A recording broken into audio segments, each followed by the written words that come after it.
안녕하십니까. 잘 지내셨죠? 저번 주 한 주는 날씨가 너무 좋았습니다. 지금은 오히려 덥기도 하고요. 오늘 보니까 날씨가 25도 이상 올라간 것 같더라고요. 긴팔 입었더니 상당히 더웠습니다.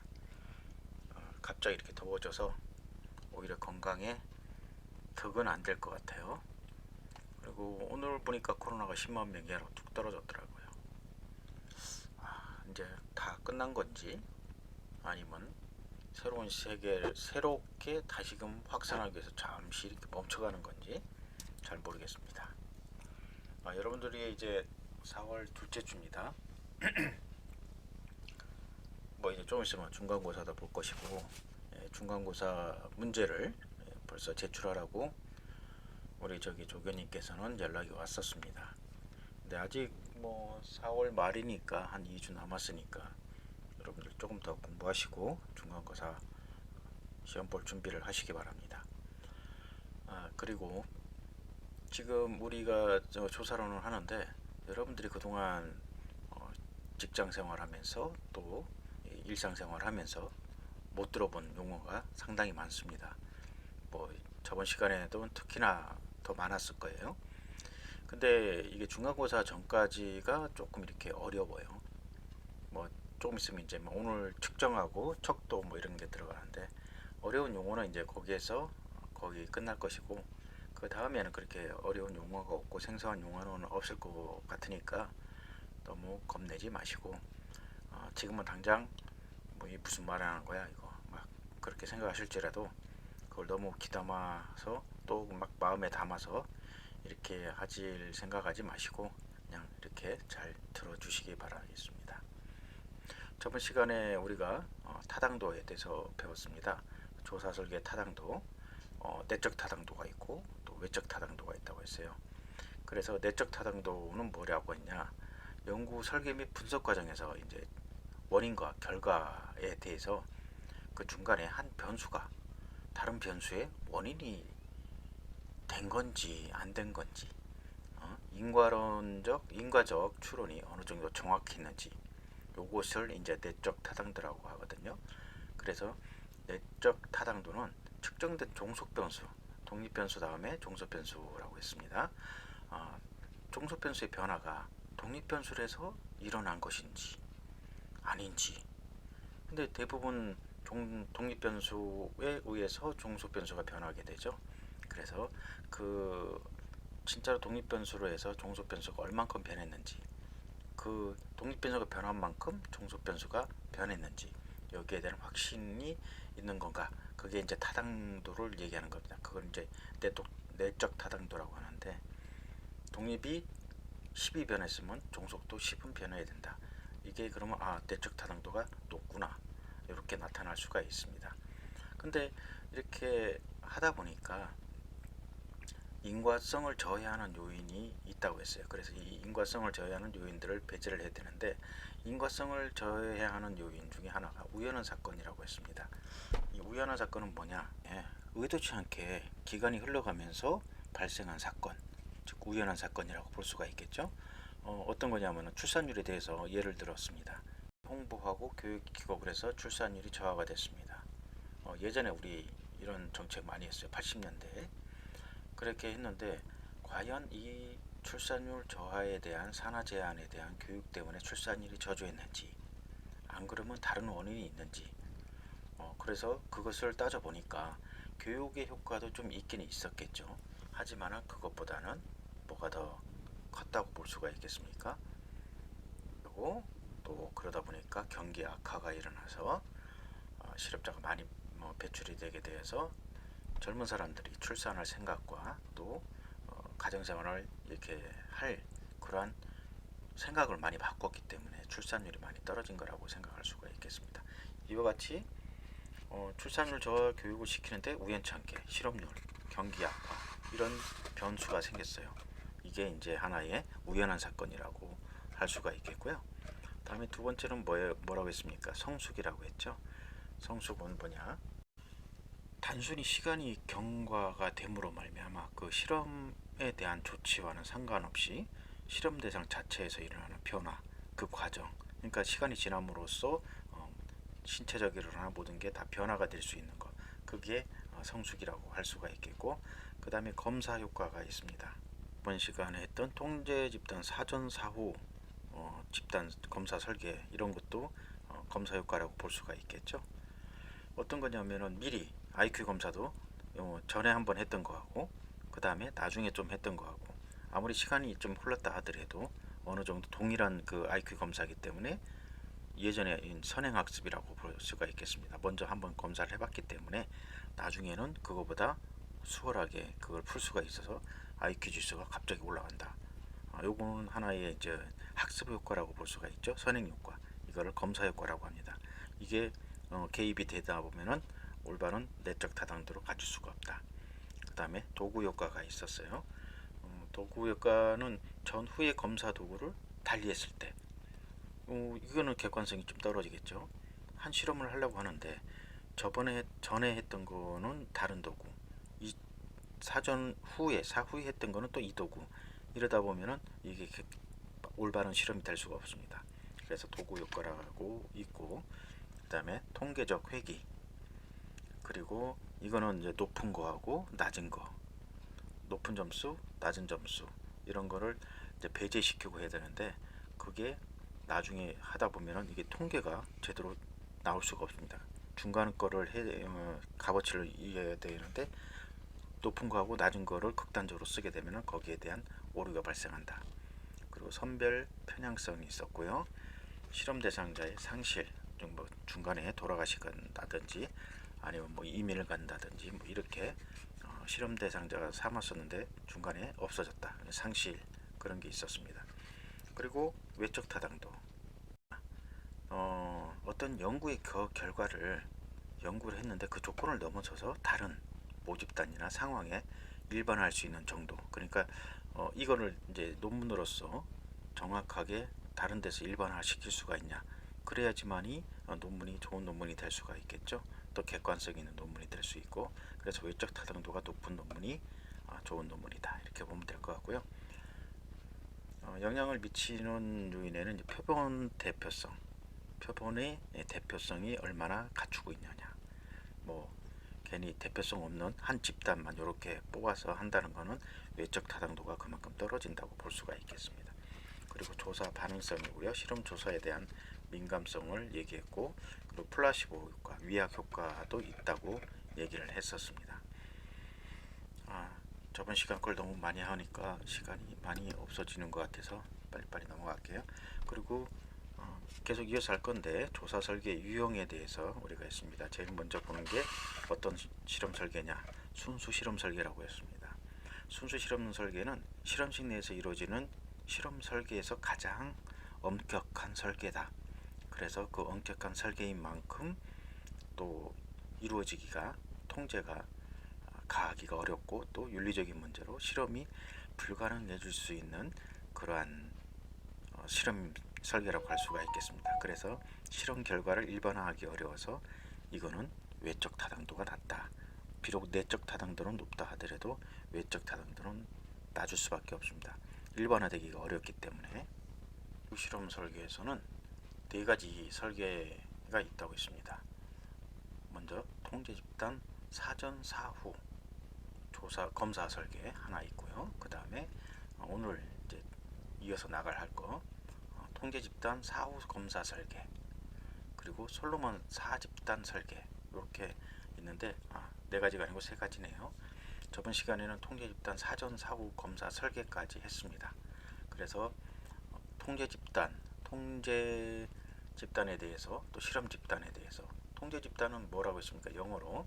여기서 우리가 볼 때 여기 있네요.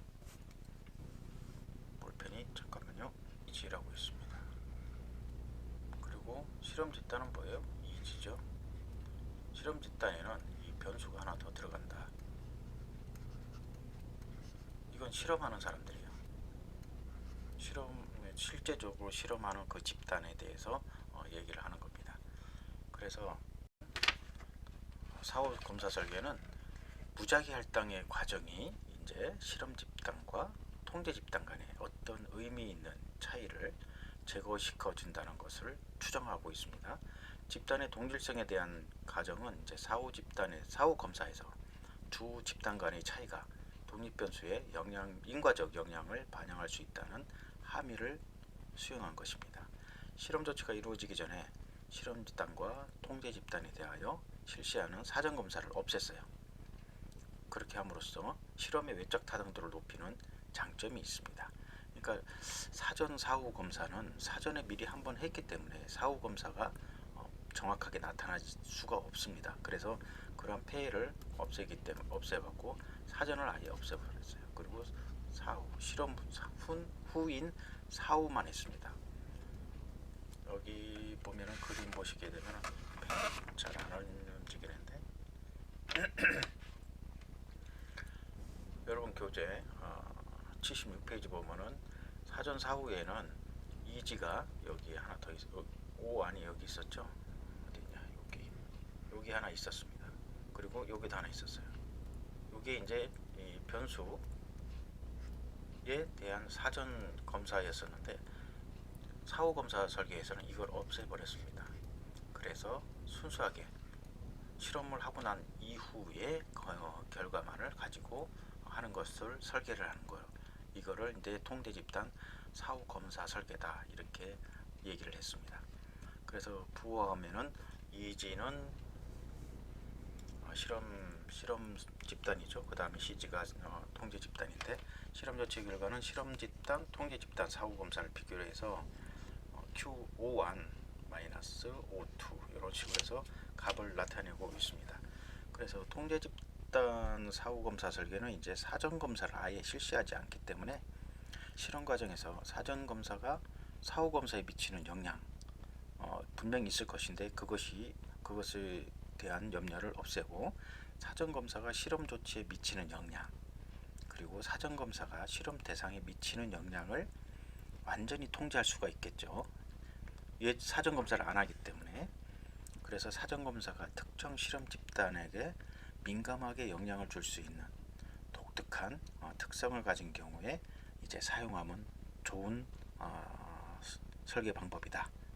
순수 설계, 실험 설계 중에서 두 번째가 사전 검사 때 독특한 특성을 가진 그러한 집단이 있는 경우에는 그것을 없애는데 좋은 설계 방법이다. 이렇게 보시면 될 것 같습니다. 그리고 집단의 동질성에 대한 가정 사전 사후 검사에서 두 집단 간의 차이가 독립변수의 이제 인과적 영향을 반영할 수 있다는 함의를 수용한 거라고 했습니다. 실험 조치가 이루어지기 전에 실험 집단과 통제 집단에 대해 실시하는 사전 검사를 없앰으로써 실험의 뭐예요? 외적 타당도를 높이는 장점이 있다. 실험의 외적 타당도를 높이는 장점이 있습니다. 요게 사후 검사 설계입니다. 솔로몬 40단 설계인데요. 이 솔로몬 40단 설계는 사회과학에서는 거의 이제 사용되지 않는 설계 방식입니다. 그런데 왜 교재에 나와 있냐? 요게 가끔가다 순수 실험 설계의 종류가 아닌 것 해갖고 1급 시험이나 이런 데 나오는 경우가 있었습니다. 그렇기 때문에 순수 집단 설계는 세 가지가 있구나. 사전 사후, 사후 설계, 솔로몬 40단 설계. 요 가지수에 들어가기 때문에 봐야 되고, 요거는 어떤 거냐? 전형적인 실험 설계, 즉 이제 사전 사후 검사 설계, 그 다음에 통제 집단 사후 설계 조그맣게 거요. 그거를 두 개를 짬뽕 시킨 겁니다. 짬뽕한 거예요. 두 집단 대신에 이제 네 개 집단으로 집단이 네 개 집단으로 무작위 할당으로 이제 나누고 있는데 네 개 집단 중 두 개 집단은 통제 집단이고 다른 두 집단은 실험 집단입니다. 그래서 하나의 실험 집단과 하나의 통제 집단은 사전 사후 검사를 받게 되겠습니다. 그리고 다른 실험 집단과 통제 집단은 사후 검사만 받게 하는 거. 그러니까 짬뽕이죠. 하나는 사전 사후 검사, 하나는 사후 검사. 그런 설계를 같이 하게 한 게 이제 솔로몬 40단 설계라고 볼 수가 있겠습니다. 부호를 보게 되면 이렇게 나와 있죠. 여기까지는 뭐예요? 사전 사후죠. 요거 두 개는 뭡니까? 사후 설계죠. 요거를 합한 게 솔로몬 4집단이다. 4개 집단을 설계한 걸 이렇게 하는데, 실제적으로 사용은 거의 안 하는 그런 설계라 이렇게 보면 될 것 같습니다. 자, 두 번째로 이제 순수 실험 설계 다음에 유사 실험 설계가 있습니다. 유사 실험 설계는 사회과학에서 이 유사 실험 이거는 이제 사용하기가 좋아요. 아까 순수 실험 설계는 활용하기가 어렵다고 했죠. 내적 타당도는 상당히 높은데 근데 이제 너무 완벽한 거기 때문에 여러 가지 한계점이 있고 제한점이 있기 때문에 실제적으로 외부적으로 일반화시키기는 어려운 그런 실험 설계라고 했습니다. 그런데 이제 유사 실험 설계는 순수 실험 설계와 달리 시간적 우선성, 그 다음에 공변성 이런 거는 이제 보장이 되는데, 외생병수의 통제는 보장되지 않는 실험 설계라는 점에서 이제 신수 실험 설계에서 다루게 될 전형적 실험 설계, 요거는 어렵거나 부적절할 수가 있겠습니다. 전통적으로 하는 거는 좀 부적절하다. 자, 이런 것들이 이제 전형적 순수 실험 설계의 변종들이기 때문에 뭐라고 할까요? 유사 실험 설계, 변종, 비슷하다, 유사라는 그런 용어를 쓸 수가 있겠습니다.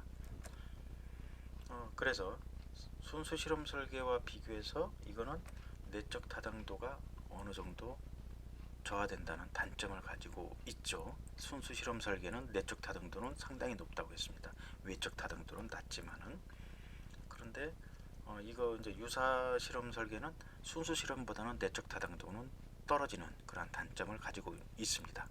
하지만 앞에서 봤다시피 사회복지 현장에서는 순수 실험 설계를 하기가 어려움이 많기 때문에 이러한 어려움과 장애들이 있음을 감안할 때에는 오히려 유사 실험 설계가 실제적으로 활용하는 데는 높은 대안이 되는 그러한 설계라고 볼 수가 있겠습니다.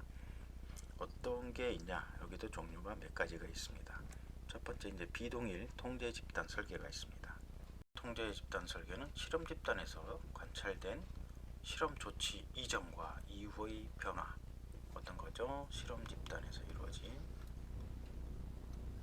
이전과 이후의 변화, 그러니까 O2-O1이겠죠. 펜이 제대로 안 써지네요. 그리고 통제 집단에서 이게 통제 집단입니다. 통제 집단에서 발생한 사전 사후 검사 간의 변화, 어떤 거죠? 사후 O4에서 O3 마이너스입니다. 요 두 개, 이것을 비교해서 이 둘 사이에 차이가 발생할 경우에 이 차이를 실험 조치의 결과라고 간주하는 것, 요거를 비동일 통제 집단 설계 이렇게 얘기할 수가 있는데, 이 비동일 통제 집단 설계는 실험 집단과 통제 집단에 대한 구분이 이제 무작위 할당으로 이루어지지 않았습니다. 그렇기 때문에 집단의 이질성의 문제를 갖고 있어요. 조금 부정확할 수가 있겠죠. 같은 동질에 똑같은 걸로 이렇게 했어야 되는데 그렇게 하지는 않고 있습니다. 즉 원래부터 가지고 있던 집단 간의 차이인지, 이게 독립변수가 종속변수로 말미암아 영향을 일으킨 것인지 이렇게 구분하기가 좀 힘든 그러한 설계라고 볼 수가 있겠습니다. 그런데 사회복지 분야에서 거의 대부분은 이 통제 집단을 활용하는 연구들은 비동일 통제 집단을 활용한다고 봐도 무방합니다. 왜냐하면 딱딱 정해진 건 아니기 때문에. 효과성을 연구하는 연구에서는 대개 이 디자인을 활용하는 경향이 있다고 하네요. 이 경우에 이제 비동일적인 두 집단의 선택에서 비롯된 다양한 외부 요인들의 설명을 통제하기 위해서는 집단 간 차이에 대한 실천이나 연구자의 선험적이거나 직관적인 지식이 적절히 동원이 되어야 되겠습니다. 그래서 또한 우연한 사건, 그리고 성숙 효과, 이게 내적 타당도라고 했죠. 이것과 이제 상호작용함으로써 내적 타당도를 저해할 수도 있는 그러한 단점이 있습니다. 그래서 이런 단점에서도 남성과 여성 간의 차이 비교 있죠. 남자하고 여자는 같은 동질은 아니죠. 이질적인 집단이죠. 그리고 특정한 직업 훈련 프로그램의 효과를 사무직과 기술직 노동자를 대상으로 해서 서로 비교하는 경우, 이런 거 여러분들 데이터라든지 논문 같은 거, 또 그냥 통계 같은 거 이런 거 많이 보죠. 이런 것 등의 무작위 할당으로 구성하는 것을 원천적으로 불가능할 때 이것이 대안이 될 수가 있다. 그래서 사회복지 분야에서는 많이 쓰는 그러한 집단 설계다, 이렇게 보면 될 것 같습니다. 사회복지 쪽에서는 순수 실험 설계는 거의 힘들다고 했죠. 거기에 이제 비슷한 그만큼 따라가려고 하는 유사 실험 설계가 많이 사용하고 있습니다. 자, 그리고 두 번째로는 이제 단순 설계는 통계 집단이 필요하지 않습니다. 이거는 이제 실험 집단만 필요합니다. 그래서 실현 가능한 시계열 설계를 단순 시계열 설계, 이렇게 얘기합니다. 단순하게. 근데 또 뒤에 보면 또 이제 복수 시계열도 있겠죠. 이렇게 이제 단순한 게 있고 복수 좀 복잡한 거 있고, 이렇게 따져보면 될 것 같습니다. 자, 실험 조치가 취해지기 전과 후에 걸쳐서 같은 동일한 실험 대상에 대한 관찰 횟수를 늘려서 비교 시점을 확대하는 방법입니다. 자꾸 몇 번이군간의 관찰이나 실험을 통해서 오히려 거기서 이제 통계치를 찾아갖고 평균치를 내는 거, 그게 오히려 더 좋다. 그러면은 좀 더 정확해지고 좀 더 확실한 그런 실험 설계가 될 수가 있겠죠. 보시게 되면은 실험 조치의 효과, 여기에는 통계 집단이 없습니다. 이게 지금 실험 집단에 대한 왜 개입이 여기 있잖아요. 통계 집단이 개입이 없습니다. X가 그래, 실험 집단에만 요게 있고, 실험하는 집단에 뭔가가 하나 개입이 돼야지만이 이게 정말로 이거 독립변수로 말미암아 이렇게 바뀐 건지 어떤 건지 덜 바뀐 건지 이거를 확실히 알 수 있기 때문에 여기에 개입이 들어가는 거라고 얘기를 했었습니다. 실험 조치 효과를 보게 된다면은 D1은 실험 조치 사전의 경향, 요거죠. 사전 검사 5, 1, 2, 3, 4, 5, 그 다음에 4, 5 검사 6, 5, 6에서 10까지. 그러면은 이걸 D2라고 합니다. 실험 조치 사후의 경향 D2-D1. 요게 이제 하나의 단순 시계열 설계를 하는 그런 공식이라고 볼 수가 있고, 여기에서 나온 수치를 우리가 통계치라고 이렇게 볼 수가 있겠습니다. 자, 이 부호에서 O는 시간의 흐름에 따라서 이제 종속 변수를 측정하기 위한 다른 관찰 시점을 나타내는 겁니다.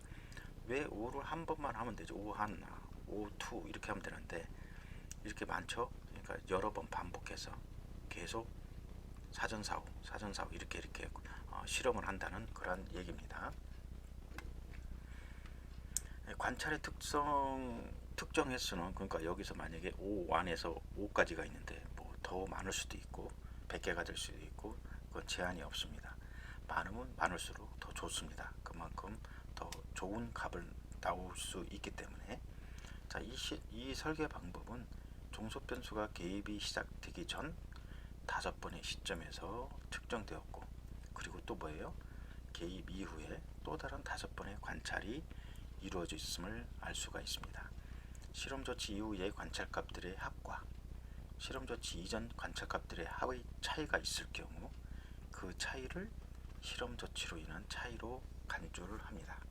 이게 값이라고 보면 되겠죠.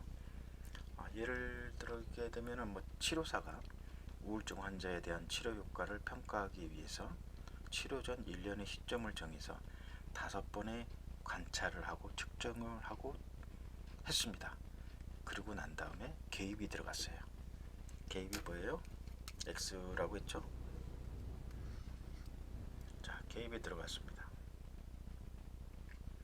그래서 개입 이후에 다시 또 5번의 실험을 해봤습니다. 동일한 방법으로 관찰했을 때 치료 전과 치료 후의 관찰값을 비교하여서 그 차이가 있는지를 알아보는 겁니다. 과연 효과가 얼마나 있었을까? 많이 의미 있는 차이가 발생했다면 뭡니까? 이 개입이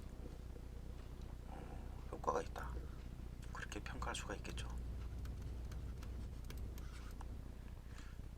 그러나 이와 같은 단순 시계열 설계에서는 여러 차례 반복된 결과로 직접적인 통제 집단의 역할을 한다고 할지라도 통제 집단이 존재하지 않기 때문에 실험 설계의 내적 타당도를 또한 일련의 관찰 시점에 우연한 사건이나 반복된 관찰로 인해서 시험 효과를 통제할 수 없고 선택과 실험 조치 간의 상호작용 역시 통제가 불가능합니다.